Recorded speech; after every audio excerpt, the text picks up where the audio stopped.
and welcome to the Clarice at the University of Maryland.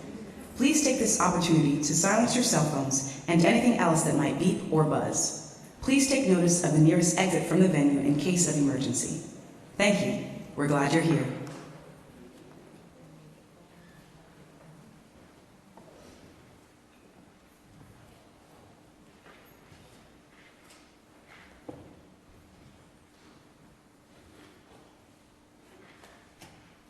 Good afternoon, and welcome not only to the 2021 Convocation for the College of Arts and Humanities, but welcome back to our in-person community of arts and humanities scholars, educators, staff, and students. My name is Patrick Warfield. I'm a professor in the School of Music, and as you can see, due to a scheduling conflict, I'm still stuck in our virtual world. But I do get to be here in the David C. Driscoll Center for the Study of Visual Arts and Culture of African Americans and the African Diaspora, to enjoy this amazing display of overlooked Black artists working in the American landscape tradition. I encourage all of you to visit, and I look forward to joining all of you next month when I take on a new role as the inaugural Associate Dean for Arts and Programming and Director of the new Arts for All initiative, one of President Hines' 5 key priorities announced at his investiture ceremony in April. Since the spring of 2020, we've all learned a great deal about technology. Thank you, Zoom. But we've also been reminded of the transformational power of the arts and the humanities. We know from everyday's news that the world around us needs the humanities to understand the historical, cultural, linguistic, and social structures that define our world, and to discover the people-centered solutions that will allow us to confront the grand challenges of structural racism, gender inequality, police violence, climate change, global health disparities. The list, it seems, goes on. But our world also needs artists whose work interrogates those challenges and explores what it actually means to be human. The arts allow us to express anxiety and grief, bask in joy and beauty, and challenge the structures that prevent each of us from becoming fully human. We in the college understand how the arts and humanities interact to explain and address our national and global challenges. Whether it is an undergraduate student in the Department of History who scoured the early 20th century Black press to untangle how gender identity was constructed on the theatrical stage, or a graduate student in the Department of Spanish whose award-winning dissertation shows how an Amazonian community preserves dreams and histories through performance narration. Arts for All is a campus-wide initiative that seeks to harness that power, that ability to humanize the world's grand challenges. And it also seeks to bring the arts into conversation with the sciences, thereby enriching both. From a new undergraduate program in immersive media and design that allows students to both code and create, to a fall English course in which students will use technology to analyze and even generate interactive fiction.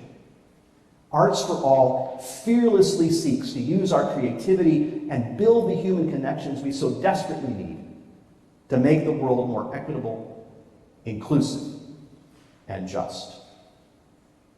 Arts for All will place music, theater, dance, the visual arts, and creative writing at the very center of our campus. And it invites every member of our community, no matter your perceived skill or background, to create and perform and experiment in the arts. Because all of us have something to say about our own lives and the world around us.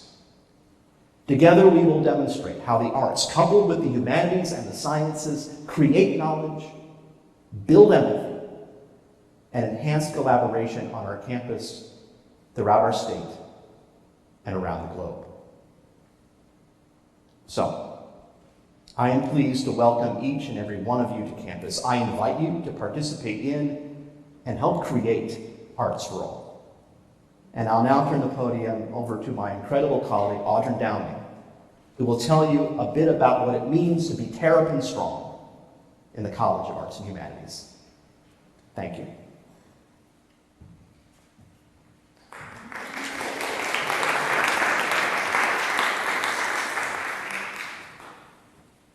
Good evening. Patrick's message was so inspiring. Because of his work on the ARHU Chairman Strong Subcommittee, Patrick knows it's initiatives like Arts for All and our amazing curriculum, our faculty, our staff, and our students that make us Terrapin Strong. My name is AUDRAN Downing, and I'm the Assistant Dean for Student Affairs in the college. I'm joined by ARHU Student Ambassador, Daisy Yu. We'd like to welcome ARHU's class of 2025, as well as new transfer and graduate students. Let's just take a moment to celebrate these students for their hard work and dedication in getting here to the University of Maryland. Welcome, new Terps.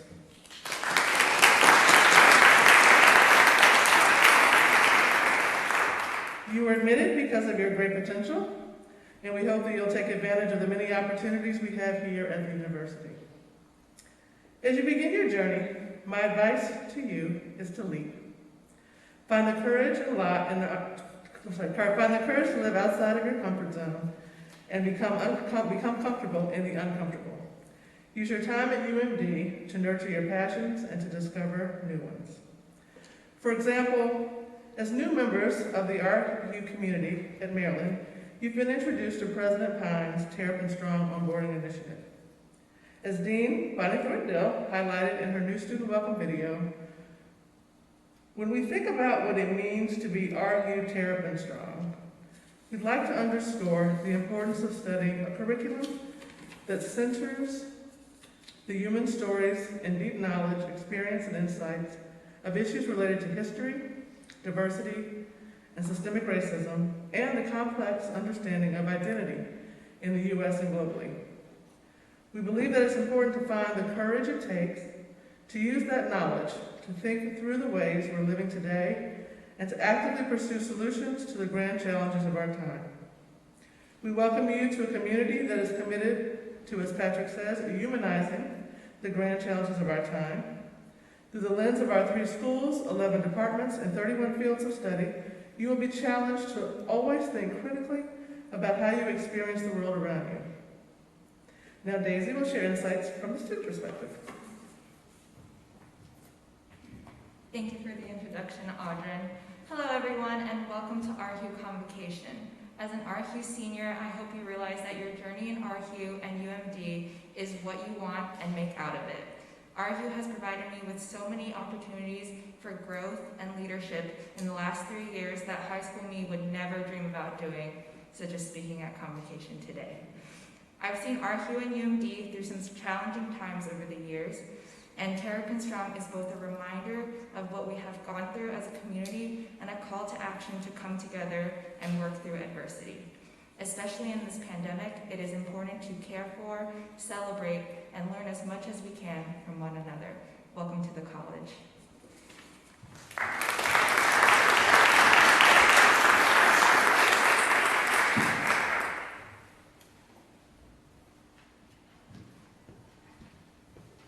Good afternoon.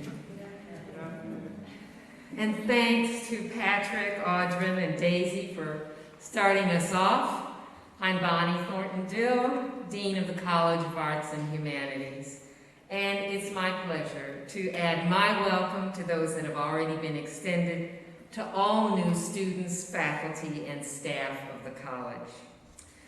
I'm going to ask my colleagues to introduce their new faculty, and so I will call on them one at a time, and they will stand wherever they are. That's the plan, as we've done in the past. Everything's different, as you know, in this new world. So, and they will stand and introduce their faculty members. And so the first person I'd like to call on is Professor Psyche Williams-Forson, who is chair of the Department of American Studies. In the back. Good afternoon.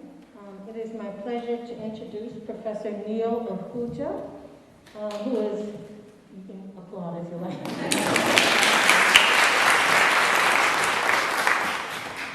In addition to what you have here in your program, I'll just highlight that Professor Ahuja is visiting in the Department of American Studies and the Harriet Tubman Department of Women, Gender, and Sexuality Studies.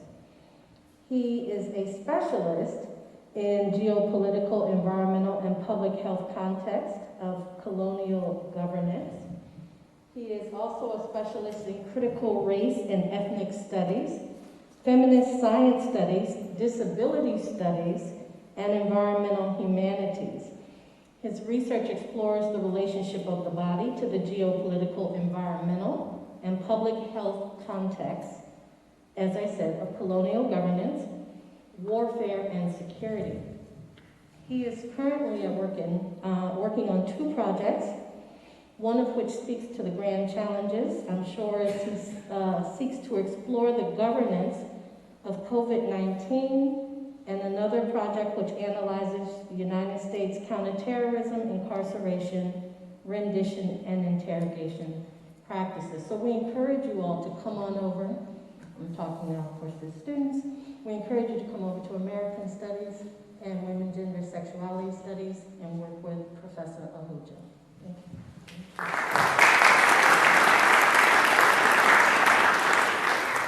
Thank you. Next, Professor Brandon Morse from the Department of Art. Hey everybody, can you all hear me okay? Oh, thank you. Good afternoon. Can you hear me okay? All right. It is my pleasure to welcome 2 new assistant professors to our faculty, Brandon Donahue and Antoine Key. Through their research and creative research and teaching practices, both Professor Donahue and Key carry on a tradition long held within the Department of Art.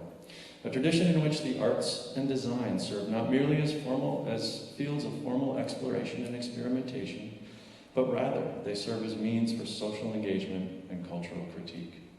Through their work in public art, assemblage, photography, and design, both view the arts as a means to lend context and meaning to the events around us. To engage and participate in these events actively is a core component of each of their practices. It is a tradition held in the Department of Art, and serendipitously, it is also a core aspiration of the University of Maryland's Arts for All initiative, which places emphasis on art, technology, and social justice. So, I'll start with Brandon Donahue. Brandon earned his Master's of Fine Arts from the University of Tennessee, Knoxville. He's a visual artist working in assemblage, mural painting, and airbrushing. His artwork and research are rooted in community engagement with an emphasis on memorials and commemorating. Donahue is exhibited nationally and internationally, including the 13th Annual Havana Biennial in Matanzas, Cuba, in 2019. In 2018, Donahue was the recipient of the Tan Foundation Award and presented his work at the Southeastern College Arts Conference.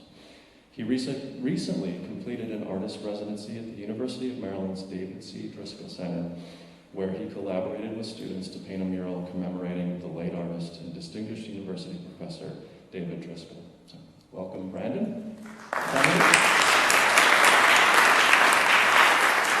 And second is Antoine Key. Antoine earned his Master's of Fine Arts in Graphic Design from the Vermont College of Fine Arts.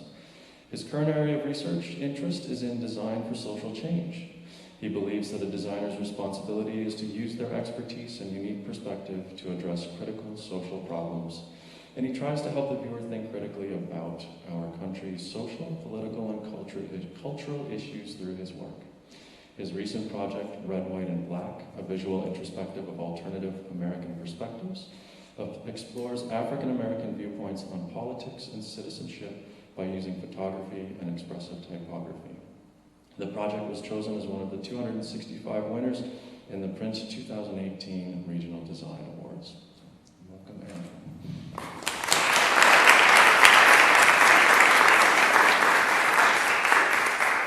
Thank you. And next, Professor Antoine Baru, who is representing the chair, Phil Sorgel of the Department of History, will introduce the faculty. Antoine. Hi, thank you, Bonnie. Hello, everyone.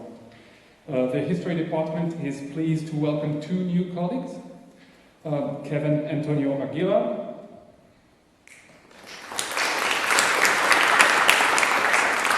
and Jeremy Simmons. Welcome. I'll start with you, Kevin. Kevin is the President's postdoctoral fellow in the Department of History. He earned his doctorate in history from the University of California, San Diego. His research investigates the racial and ideological dynamics of transnational political movements between Mexico, Spain, and the United States. His work has been published in the Journal of Latin American Studies and has been supported by the Ford Foundation, the Fulbright Hays Program, and the Social Science Research Council. During Aguilar's postdoctoral term, he will be working with Professor and Director of the Center for Historical Studies, Karen Rosenblatt. His book manuscript will examine Mexican popular receptions toward political refugees of the Spanish Civil War. He will also conduct research on a second project that tracks the activities of Mexican anarchists on both sides of the US-Mexico border from the 1920s through the 1960s. A warm welcome to Kevin.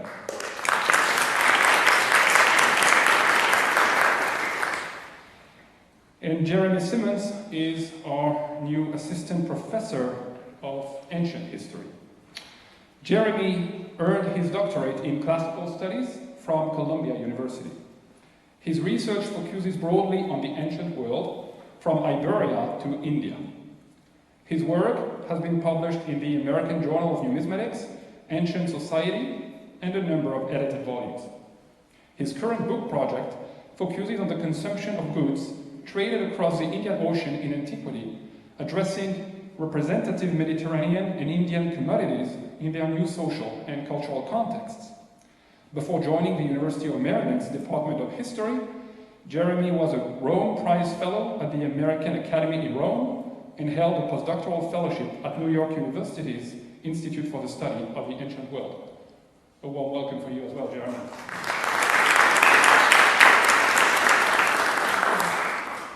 I mixed up my alphabet a little bit, so let me return to C, to Professor Sean Perry-Giles, who is chair of the Department of Communication. Thanks, Bonnie. I'm very pleased to welcome Dr. Brianna Barner.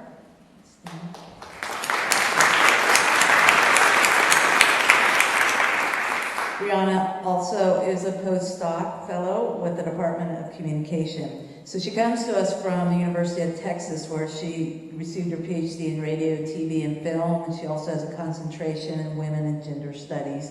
She specializes in Black digital studies, which is an area of specialization for the college.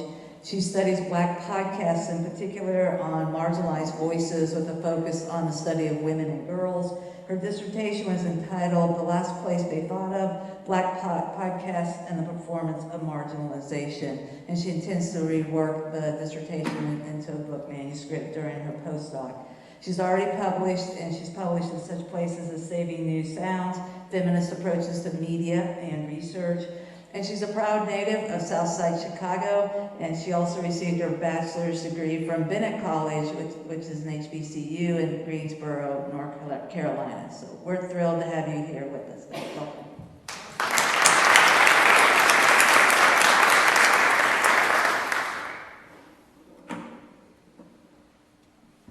Next, I will invite Professor Maura Keith from the School of Theater, Dance, and Performance Studies to introduce faculty. I'd like to introduce Amit Chandrasekhar, standing right next to me. Oh wait, nope, he's working. So Amit is a lighting designer for theater, dance, opera, television, concert, and events. His work has been seen off-Broadway at major regional theaters, Houston Grand Opera, the Joyce Theater, and on Virgin cruise ships. He's also worked internationally at places such as the National Dance Company of Wales, Lyon Opera Ballet, and the Royal New Zealand Ballet. He sits on the executive board of his union, United Scenic Artists, Local 829. Before joining us here at the University of Maryland, he taught at Pace University and in NYU's graduate program, Design for Stage and Film. He has a BFA degree from Mason Gross School of the Arts at Rutgers and a Master's of Fine Arts from New York University's Design for Stage and Film. He is part of the new Maya Brin Institute for new performance, and we are delighted to have him, and you can see his work opening next week at Woolly Mammoth Theater in downtown DC. Thanks, Bonnie. Thank you.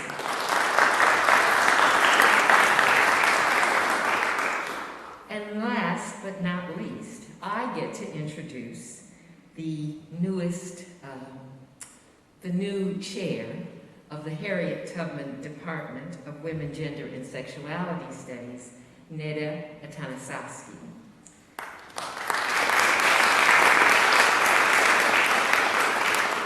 Professor and chair, as I said, of the Harriet Tubman Department of Women, Gender, and Sexuality Studies, Neda Atanasowski earned her doctorate in literature from the University of California, San Diego. Her research expertise lies in feminist, critical race approaches to science and technology studies, post-colonial and post-socialist studies, and transnational American studies. In 2019, she completed the co-authored book, Surrogate Humanity, Race, Robots, and the Politics of Technological Futures, which tracks how structures of racism, anti-Blackness, and settler colonialism are fundamental to human-machine interactions. Atanasowski is the co-editor of the journal Critical Ethnic Studies, the flagship journal of the Critical Ethnic Studies Association. Prior to arriving at the University of Maryland, she was the founding director of the Center for Racial Justice and professor of feminist studies and critical race and ethnic studies at the University of California, Santa Cruz. Welcome, Neda.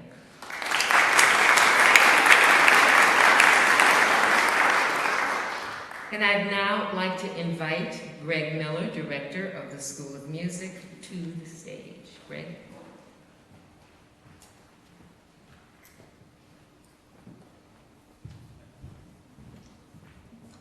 Good afternoon.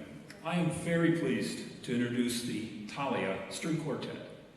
Members of the quartet include violinist Christopher Whitley and Kumiko Sakamoto, violist Laura Spalding, and cellist Titi Ayagante. All four members are currently pursuing their doctorate degrees here and are the recipients of the Graduate String Quartet Fellowship. Winners of the 2021 Ann Devine Educator Award from the Fishoff National Chamber Music Competition, the members of the THALEA String Quartet have been celebrated for their innovative approach to education and community engagement. Today, they will perform the second movement from the Daniel Bernard Remain Quartet No. 5, entitled Clap Your Hands. And so without further delay, please clap your hands for the THALEA String Quartet.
Thank you, THALEA String Quartet. I was clapping my hands and patting my feet and really enjoyed your performance. Thank you.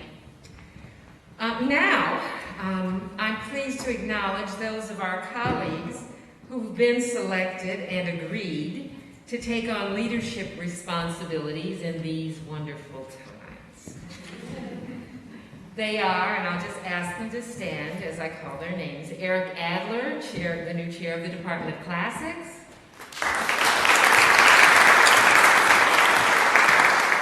Isabella Alcanese, from the new director of Latin American and Caribbean Studies Center. Is Isabella here? I didn't know if she was here.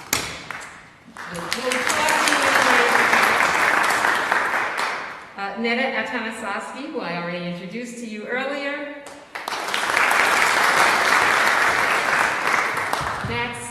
Max Grossman, who is the new director of the Joseph and Rebecca Meyerhoff Program and Center for Jewish Studies, who's way back in the back. Kathy Kilday, who's the interim director of the National Foreign Language Center. Kathy is here. And Juan Uriagareka, who is the new director of the School of Languages Literature.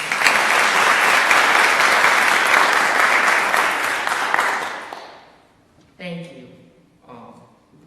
I'd also like to just acknowledge some leadership changes among the senior staff in my office. Some of you may remember that I announced this summer that Darrell Williams would be leaving his role as Associate Dean of Faculty Affairs to become Dean of the College of Humanities, Arts, and Social Sciences at the University of California, Riverside. But Darrell misses us, and so he's here today.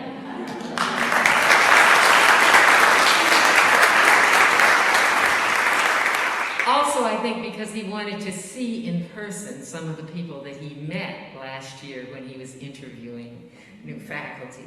He joined the faculty in the history department here in 1994 and was appointed to his role in the dean's office in 2013. A prominent historian, Darrell brought his scholarly expertise to the college as a partner in building signature expertise and national recognition in Black digital humanities through his project enslaved.org. And next, I'd like to acknowledge Linda ALDOORY, who was appointed, you could stand up,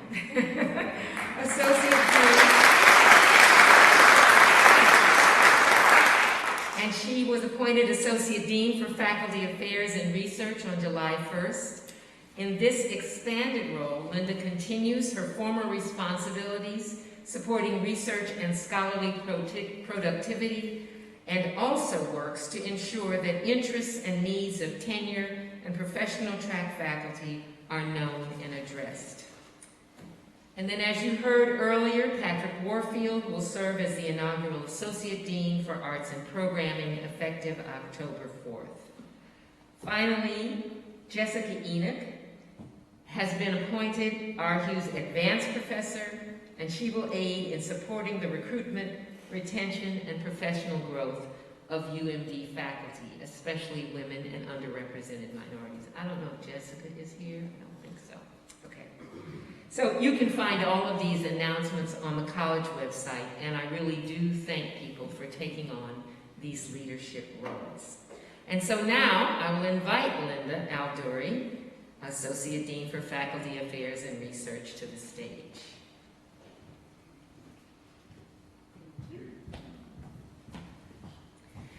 Thank you. It is my privilege today to actually recognize the faculty that have been promoted in the college. So I am going to begin with the recognition of promotions to professor. This is in alphabetical order, and if you don't mind standing up when I say your name. Again, Eric Adler, Department of Classics. These are promotions to professor. Jershan Aviles, Department of English. I'm not sure. Hester Bear, School of Languages, Literatures, and Cultures. Alejandro Cañete, Department of History. Rachel Manikin, Joseph and Rebecca Meyerhoff Program and Center for Jewish Studies. Stefano Villani, Department of History. And Psyche Williams Forson, Department of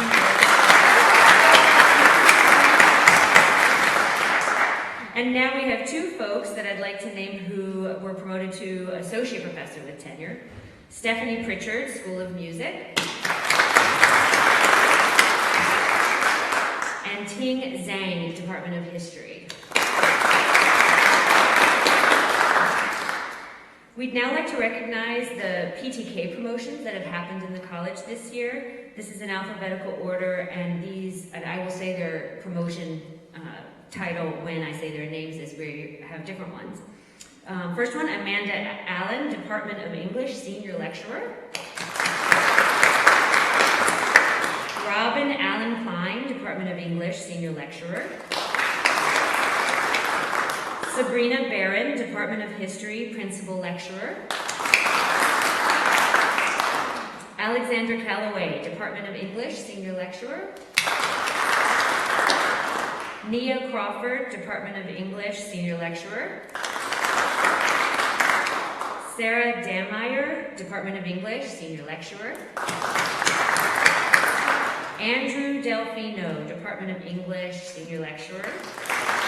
We know where to go if you want to get employed as a senior lecturer, don't we? Lyra Hilliard, Department of English, Principal Lecturer. Danuta Hink, Department of English, Principal Lecturer. Regina Iannozzi, School of Languages, Literatures and Cultures, Associate Clinical Professor. Justin Lohr, Department of English, Principal Lecturer. Caitlin Marshall, School of Theater, Dance and Performance Studies, Senior Lecturer. Matthew McLaughlin, Department of Art, Senior Lecturer. Scott Moses, Department of English, Principal Lecturer. Dawn O'Brien, Department of English, Senior Lecturer. Pamela Orell, Department of English, Principal Lecturer. Ruth Ann Phillips, Department of English, Senior Lecturer. Craig Potter, School of Music, Senior Lecturer. Howard Smead, Department of History, Principal Lecturer. And Eric Thiel, Department of English, Senior Lecturer. And then I just want to take a moment to recognize the 13 faculty members who were awarded emeriti status this past year. ARHU thanks you for the years of service that you have contributed to the college. Now I would like to introduce Professor Scott REESE, Head of Performance in the School of Theater, Dance, and Performance Studies, to take it from here. Thank you.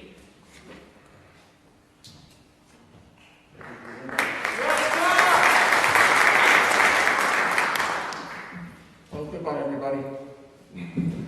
I'll let them all leave first.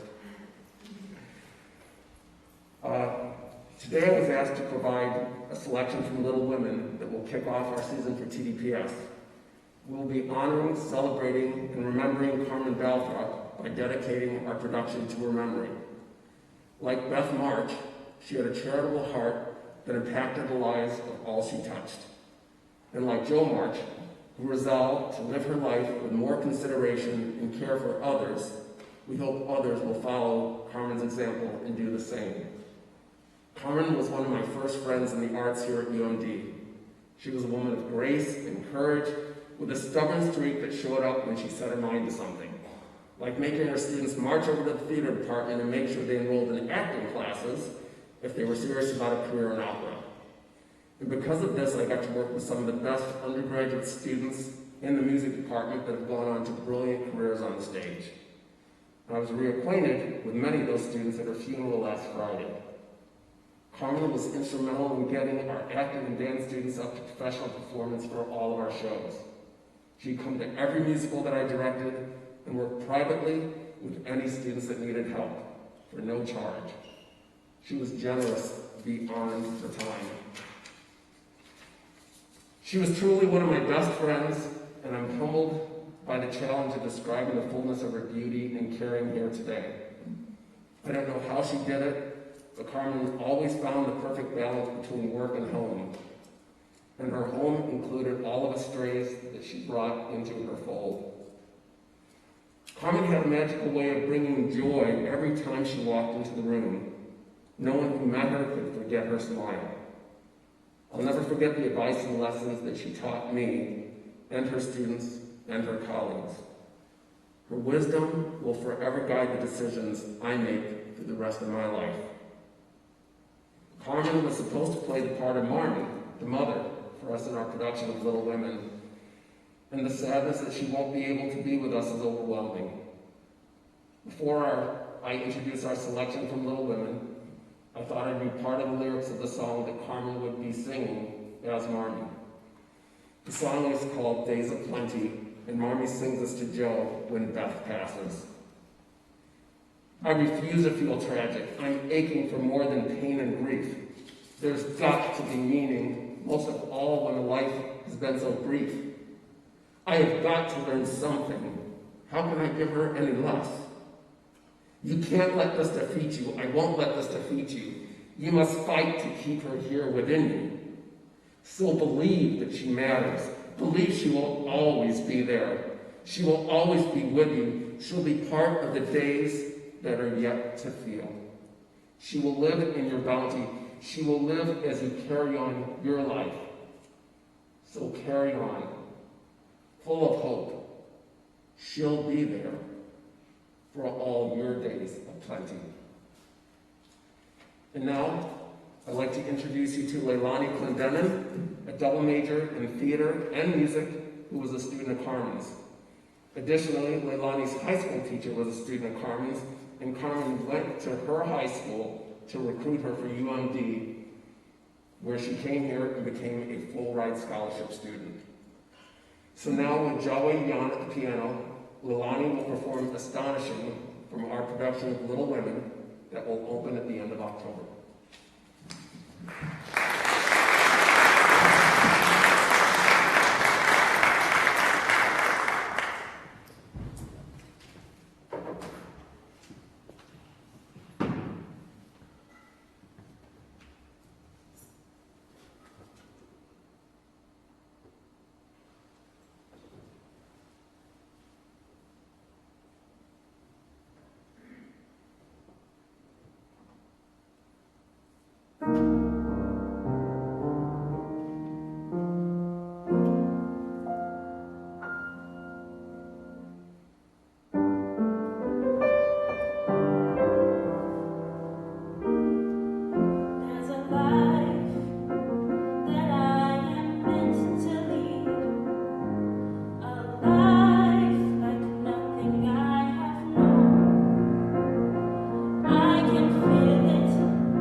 afternoon. I am Julie Wright. I'm the Assistant Dean for Finance and Administration in the college, and I have the privilege of serving as the chair of the ARHU Service Award Selection Committee, and I get the privilege today of recognizing these wonderful people who have given them such service to the college, and to give you a little insight as to why they were selected. These awards recognize ARHU employees in a variety of categories, and who have provided exemplary service to both their unit and the college.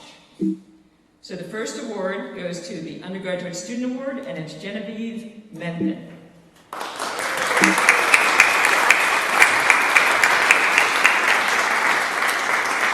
junior classics and criminal justice double major, Genevieve had planned to perform her role as an ARHU orientation advisor in the Office of Student Affairs and Career Engagement in person.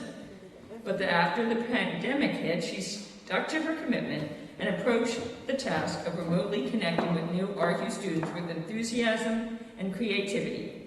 In her communication with students, Genevieve was always an advocate for ARHU, highlighting how her education has helped her to prepare her for leading an engaged, social justice-seeking life and career, emphasizing the transferable skills she is learning in her majors, and showing students how she plans to market those skills to prospective employers. In a year of so much change and upheaval, Genevieve excelled in what was essentially become an entirely different job than the one she applied to, said Joe Filter, coordinator in the office. Congratulations, Genevieve.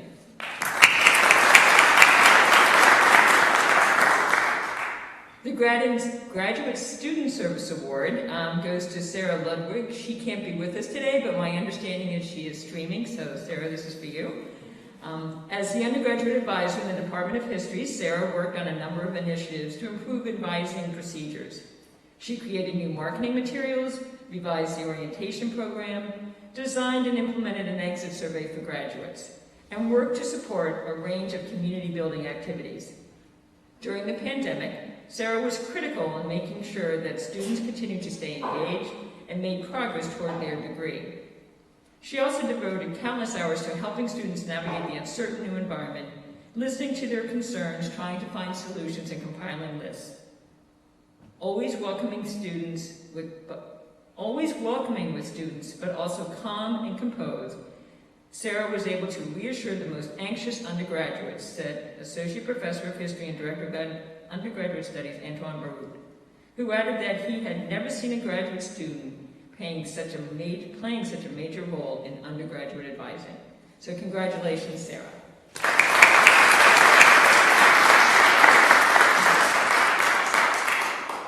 The Faculty Service Award, Service to Department, goes to Vivian Salgado. She unfortunately can't be with us today either. Not sure if she's streaming, but hopefully she is.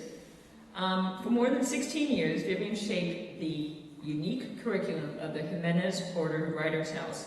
Her course, Critical Approaches to Traditional and Non-Traditional Literary Forms Across Different Cultures, helped freshmen critically engage with topical issues such as gender discrimination, racism, intersectionality, and identity through the lens of non-canonical forms such as comics and flash fiction. She helped develop and sustain the winter term education abroad program in Chile, her native country. In the transition to an online setting necessitated by the pandemic, Vivian set out to learn how to make the program a more explicitly anti-racist and inclusive community. More importantly, Vivian develops deep relationships with her students, said Jonna Schmidt, the director of the Writers House. She has a kind of relaxed and friendly relationship with students that creates warmth in our learning environment. So congratulations to Vivian. Hopefully now we have an in-person. Faculty Service Award, Service to the College, goes to Ana Patricia Rodriguez, Associate Professor in the School of Languages, Literatures, and Cultures.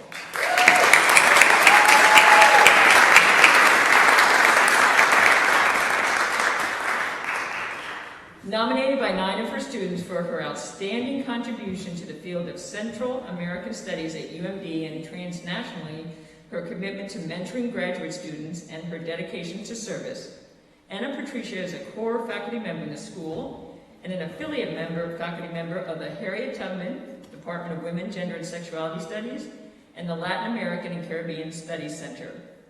As a mentor, Anna Patricia is invested in her students' professional development, guiding and presenting them with publication and networking opportunities. She draws on her personal and professional experience to communicate the problems of minority groups in Central America and encourages students to engage and empathize with the problems Central Americans face at home and at the diaspora. In their nomination letter, her students added, her dedication to the field and her students manifest in the everyday interactions and the passion she communicates and instills in us inside and outside the classroom. Congratulations, Anna Patricia.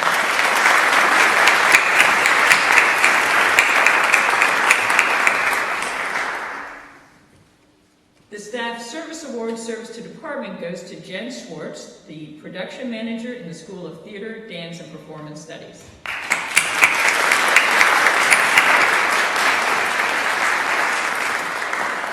From guiding the season selection process to working backstage for every performance, Jen is an integral part of the school's performance season from beginning to end. Beginning in March 2020, Jen has led TDPS through a constantly shifting performance schedule, always modeling leadership and coolness under pressure, says Maura Keefe, TDPS director. As most academic communities with live performance shuttered their doors, Jen stood as a symbol of strength, organization, and forward thinking, said Jared Mazzocchi, associate professor in the school.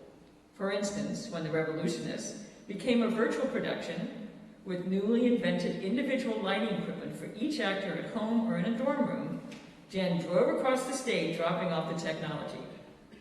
As a result, TDPS's virtual performance experiments have served as a beacon of inspiration for educational and professional institutions, Mazzocchi said. Jen has presented on several national panels about TDPS's work during the pandemic. So thank you, Jen.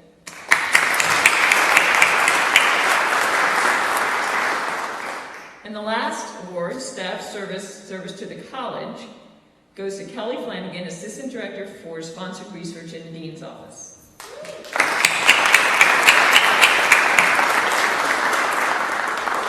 In her position, Kelly guides ARHU faculty and business managers through the process of developing and administering grant proposals and awards.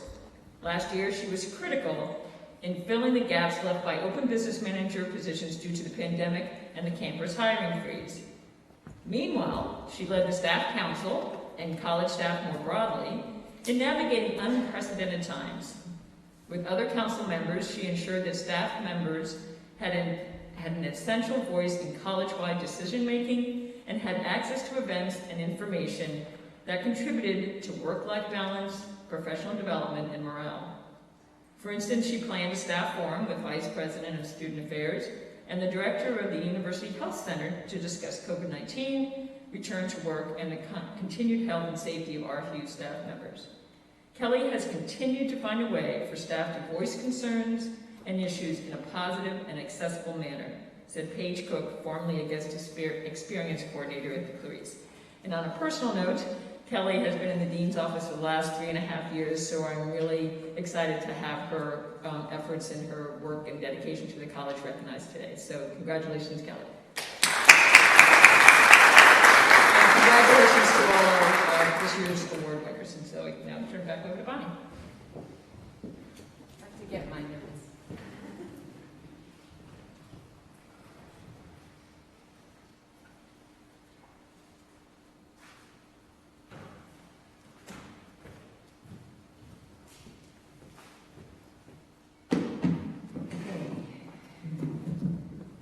Try to do this both digitally and otherwise, so give me a second and we're going to see how this goes.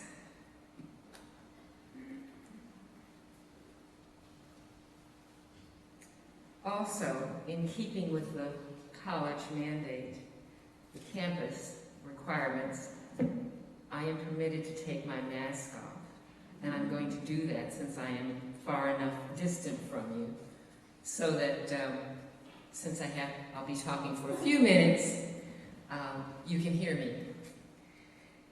I frame my remarks today around values and principles developed in the college near the beginning of the pandemic, because clarity about our values in this uncertain time has helped us move forward. Good afternoon again, and thank you for joining me today, and thanks to all of the people who've made today's program possible. Staff of the Clarice, faculty and students in the School of Music, the School of Theater, Dance, and Performance Studies, and the outstanding convocation team in my office, led by my assistant, Shantae Ingram, and Assistant Dean Nikki Everett and their staff. Well, it's nice to see so many of you in person at this annual event where we seek to reaffirm and renew our community and shared commitments to teaching, research, and service. And thanks to the technology we've all learned to use so well, we're able to do this event in a blended format. So I welcome those of you who are joining us via live stream. This is the first ARHU Convocation ever held in hybrid format, affirming the now normal. Soon, we may conduct convocation in layered or multi-dimensional formats, a concept I gleaned from listening to presentations by a group of immersive media design students at their showcase last week. As I understand it, layered realities would include in-person, hybrid or augmented reality, and the immersive experience of virtual reality. The future of higher education in general, and ARHU in particular, will depend on how we use these opportunities and whether we're brave enough to embrace multiple layers in our future practice. Well, in 2020, the Association of Public and Land-Grant Universities reported that government funding, student mental health, diversity and inclusion, affordability, evolving workforce needs for graduates, and declining student enrollments were among the greatest challenges facing public higher education pre-pandemic. The report argues that the pandemic, rather than presenting new challenges, exacerbated these existing ones. Within the academy, hierarchical inequalities that undervalue teaching have become undeniably evident, as have issues of social and economic precarity within student populations, many of whom are now grappling not only with increased financial burdens, but also with the challenges of learning in environments that may not be safe or supportive. The ongoing syndemic, that's a term used to describe the co-occurrence of pandemics, COVID-19, racial reckoning, and economic insecurity, has challenged every facet of our lives. Each of us has wrestled with the psychological toll of this period and grappled with the blurring lines between school, work, and our personal lives. In ARHU, we're enduring two recent losses that have compounded the grief of the past 18 months. I want to take a moment to pay tribute to these colleagues. A UMD alum, award-winning international graphic designer, and professor of graphic design, James, or Jim Thorpe, passed away in August of 2021 at the age of 70. Remembered as unwaveringly kind, he taught for the Department of Art for more than 30 years. And as we just heard from Scott, legendary American soprano and beloved professor of voice and opera, Carmen Balthrop, passed away this September at the age of 73, following a year-long battle with cancer.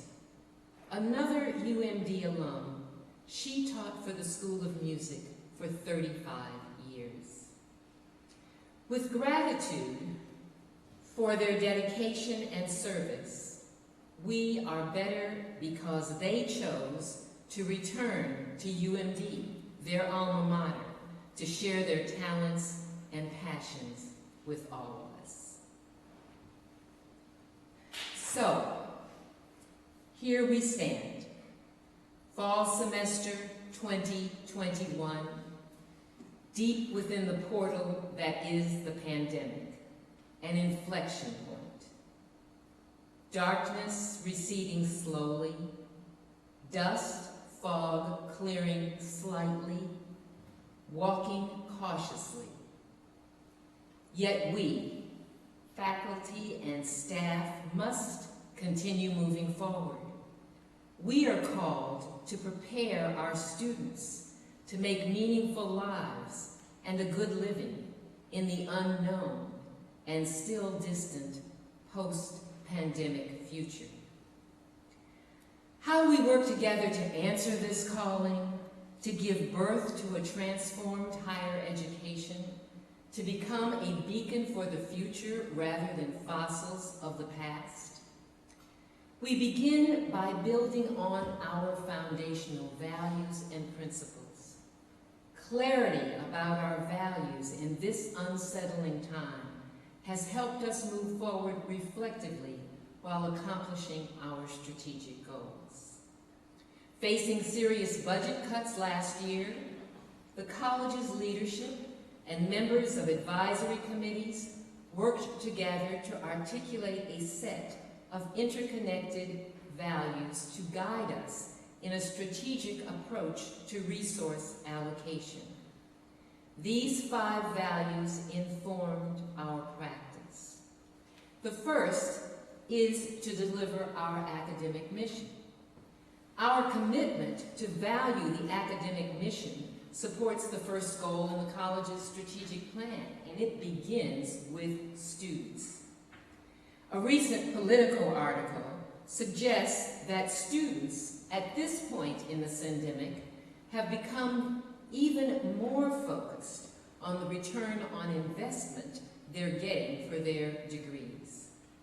Elsewhere, it's been noted that students desire to learn in new, collaborative ways and want to prepare themselves for careers that address problems that have been exposed: poverty, health disparities, race, sex, and gender discrimination, environmental degradation are primary.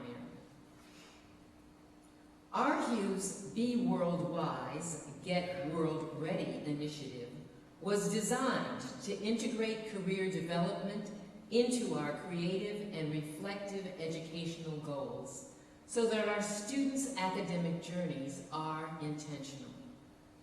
Emphasis on the articulation of skills gained through our coursework, internships, and career readiness are vital elements in addressing students' and parents' questions about the outcomes of an arts and humanities education.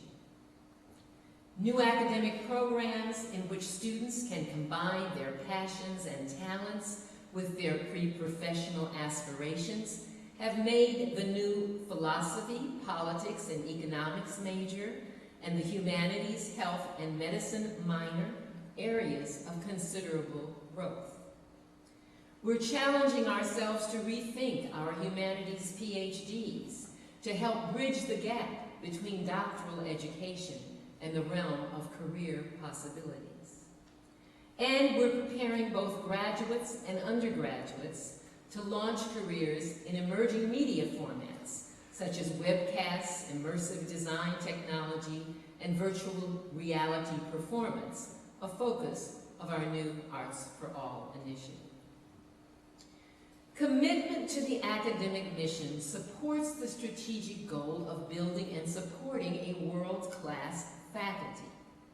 With diligence and dedication, you, ARHU faculty, have learned to use technology to transform your teaching and learning in inspiring ways. Professor of Violin, Irina Murisanu, is working with colleagues in UMD's robotics lab to develop expanded uses of artificial intelligence technology for violin instruction. And the National Foreign Language Center will soon launch a free language learning app aimed at helping high school-age students and adults brush up their language skills. Just this week, the Department of English hosted a powerful virtual conversation as part of their anti-racism series with Honorée Fanone Jeffers, whose new novel, The Love Songs of W.E.B. Du Bois, is a 2021 National Book Award nominee and the latest pick in Oprah's book club. You, our staff, have persevered, supporting the mission remotely from your homes and now from campus. Telework has become a part of our work practice wherever feasible, and hopefully making work-life balance better for all. Janelle Brennan-Tillman, a staff member in the School of Languages, Literatures, and Cultures, led weekly workshops and provided 99 hours of instructional design support for ARHU faculty. As part of the Clarice's Safe Return to Campus for their large staff, Ryan Knapp and Mark Raypatch received COVID-19 contact tracing certification upon completing the Johns Hopkins University program. We have long had a goal to strengthen community in the college, and our second value focuses on engagement and collaboration, transparency, trust, and shared governance. It is fair to say that the past 18 months have tested and ultimately enhanced those commitments. Within the Dean's Office, we have worked to increase transparency and engagement in critical decision-making. We are working with units to ensure that they have clear plans for the appointment, evaluation, and promotion of professional track faculty, and provisions for engaging them in unit governance. We also added staff representation to the college's administrative council. We have supported collaborative partnerships that engage artists and humanists with members in the greater University of Maryland community to achieve shared goals. A crowdsourcing project led by the David C. Driscoll Center and the College of Information Studies is engaging scholars, historians, artists, and the public to help transcribe and preserve the works of the late African-American artist, scholar, curator, and distinguished university professor of art, David C. Driscoll. The project initially includes about 1,200 digitized works from the Driscoll Papers collection. Nikki, would you hand me my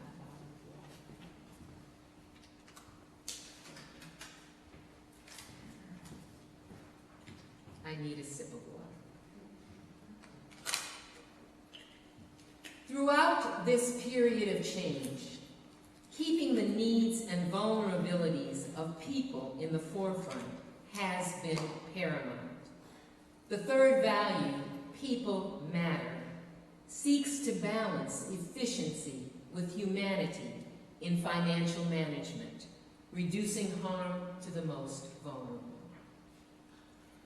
We distributed budget cuts with these values in mind, and after a year, the college and most unit budgets are constrained but stable.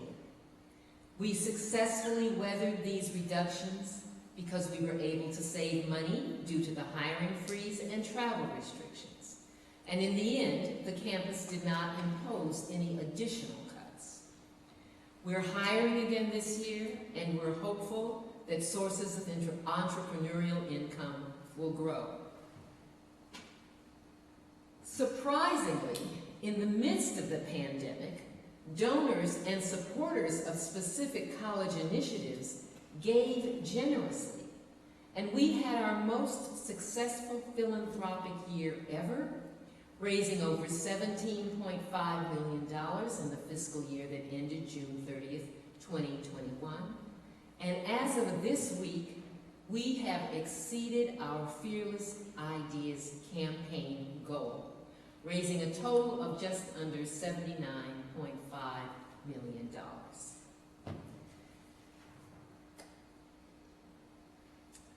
Though maintaining our commitment to diversity, equity, and inclusion is the fourth value I mentioned today, fostering such an environment is a principal strategic priority expressed in every facet of our college. ARHU has always offered rigorous courses that examine issues of race, equity, inclusion, and social justice, giving our students deep historical knowledge and the ability to see the world from multiple perspectives. We provide almost 50% of the diversity courses in the general education curriculum, and many more if you include courses offered in our majors and minors.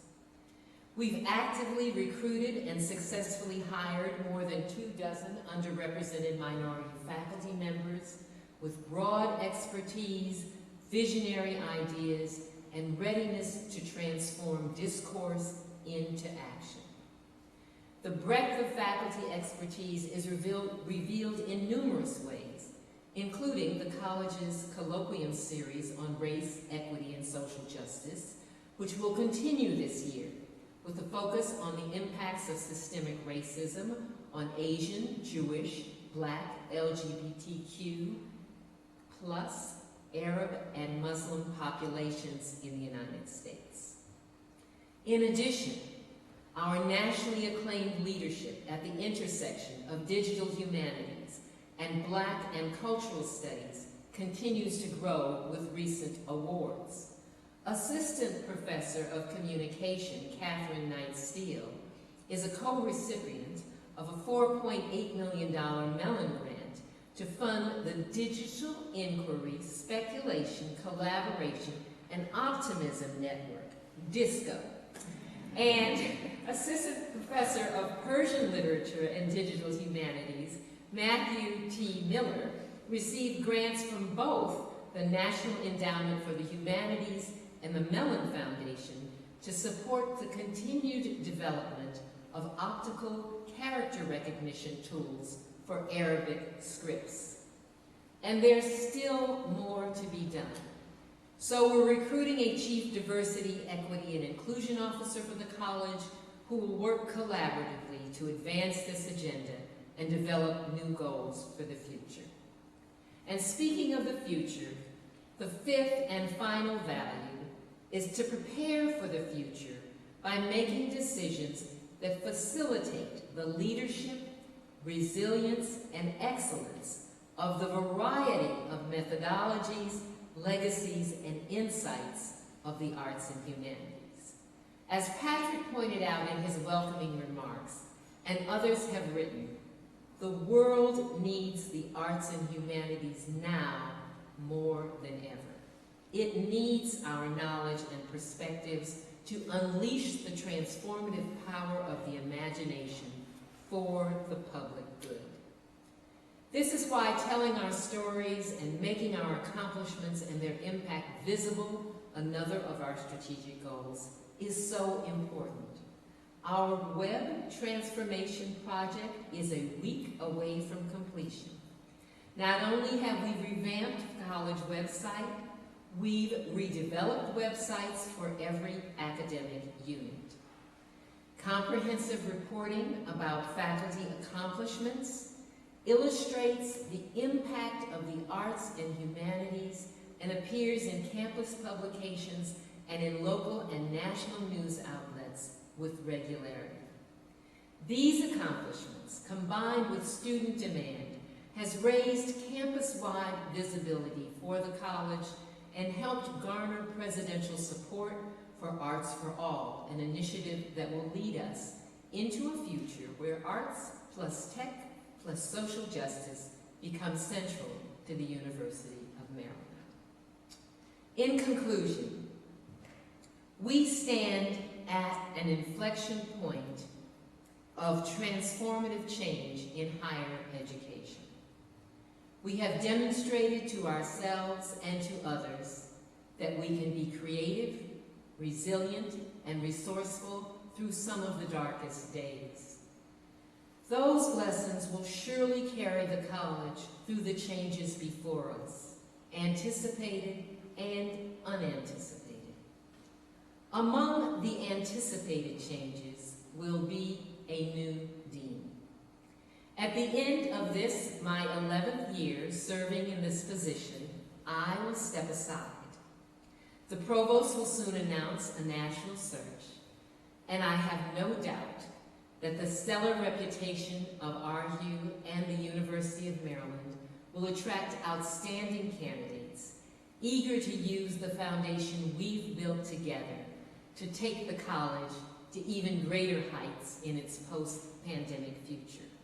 I'm not leaving yet, and I'm looking forward to all the things we will accomplish together this academic year. It's an honor and a pleasure to serve as your dean, and I'm happy to report that the state of the college is strong. So again, I thank you for joining me today, and please join us for a reception in the Clarice Courtyard, where you can greet and welcome new and returning colleagues in person. Thank you.